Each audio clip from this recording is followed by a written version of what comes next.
Hi everyone, welcome to Kellogg Garden's YouTube channel. I'm Kim, and today I'm going to take you through my garden and show you all the benefits of preparing for a summer garden. But first, make sure you hit the subscribe button and the notification bell so you can always get great content. I basically start preparing for our summer garden in January, and that's when I sow the seeds in the greenhouse, starting with the snapdragons and the sweet peas. And then we're hardening all the seedlings, we're planting them all, there's dividing to be done, putting down mulch, all kinds of things. So let me take you through and I'll show you the benefits of doing all of that before the summer season starts. And this is what the raised beds looked like in the dead of winter. I sowed my seeds in the greenhouse starting in February, and they stayed through here until the first part of May. And here I am in May transplanting all the seedlings. And then this is about a month or so later. And now this is what it looks like today. So we have our snapdragons, which is the star of the show, our zinnias. I have 3 different varieties of them, and the bees just love everything here. Apricot lemonade and cupcake white cosmos. And then we have more zinnias here. Every fall I transplant my outdoor geraniums into individual pots and store them in the greenhouse over the winter.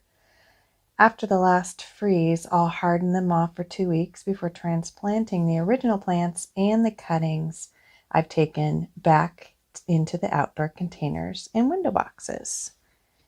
And they look as beautiful as ever, and I've actually saved so much money by doing this year after year. Dividing perennials each season are important for so many reasons. It keeps the plants healthy by giving them more space for the roots to grow and absorb both water and nutrients. So you can tell here, I really didn't do that great of a job. I should have divided these a lot more. It just pretty much took over the whole entire area.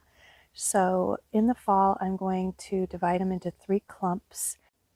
By dividing the perennials, you're also keeping the plant center from dying in the middle. This one was divided, but it probably could have been divided more. See how the middle is just bare right here, and it's just kind of falling over. So I probably will divide that even more next year. Here's more Sedum Autumn Joy. That was divided.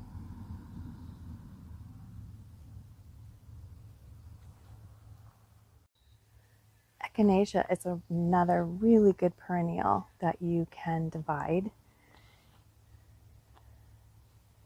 I just love all the bees. They love this coneflower. As you can tell, I'm giving you more don'ts than do's today. The phlox here and the echinacea, little bee, were both bought last year, and I put them in one of these containers in the raised beds. And I did it because something had died or something had gone through the season. And then I took them out in the fall and I transplanted them. But I didn't give them enough space. So it's really important because, again, you'll have that fungus and mildew and they're just competing with each other. There's not enough room for the roots to grow. I pinch back my dahlias early in the season when they're about knee height, and this encourages the plant to produce more branches near the base, and that increases the amount of flowering stems, and it makes the stems even longer in length. You can tell on this one, I didn't pinch it back as much as I should have. After the last frost date, I split my dahlia tubers. I take them out of the ground and split them. I remove the diseased and rotted tubers to keep the rest of the clump healthy. I remove the mother tuber since most of the energy is already spent. You can definitely tell the dahlias that I split early in the season and which ones I didn't. So this one I did not split, and it is really tall, and I can guarantee you when I go and get these dahlia tubers out of the ground next year, it'll be really hard to lift them out of the ground.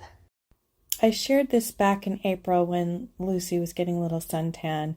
We were digging out the dahlia tubers, and I just wanted to show you here what an extensive project it was. Putting mulch in your garden beds not only makes everything look pretty and fresh, but there's so many other benefits. So every April we bring in a fish compost to the garden beds, and it helps to retain moisture. It acts as a barrier against evaporation from the heat and the wind, and it holds the moisture into the soil.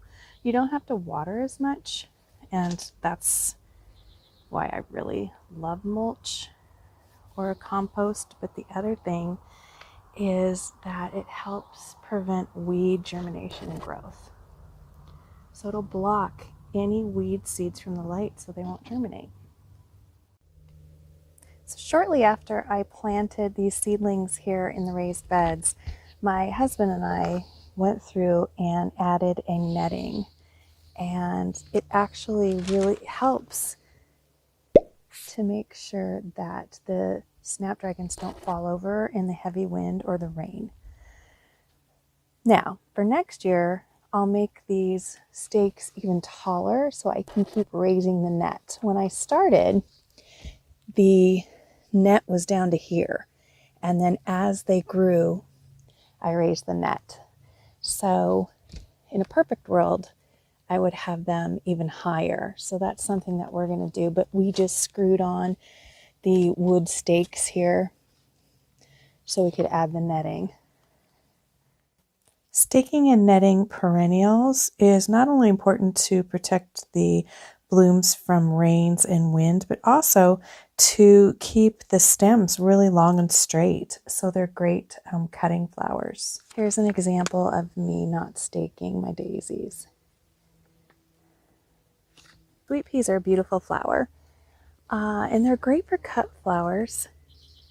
A lot of people say they can't understand why mine are so straight, and it's just because I tie them to the trellis.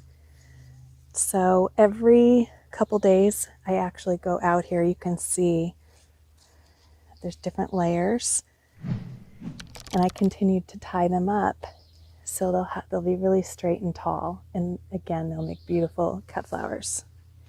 This one needs some help right here, so I'll be tying those as well. And the cosmos, I did more of a corral because it was a whole clump, a big group. So I took the twine and I started it here at the end of this trellis and worked it all the way around. And as they grow, you can add another layer of twine. So you can tell I've done it 3 times as they've gotten taller. Thanks so much for following along. If you liked this video, make sure you tap the like button. And if you have any comments or questions, make sure you drop them in the comment section. Until next time, happy gardening!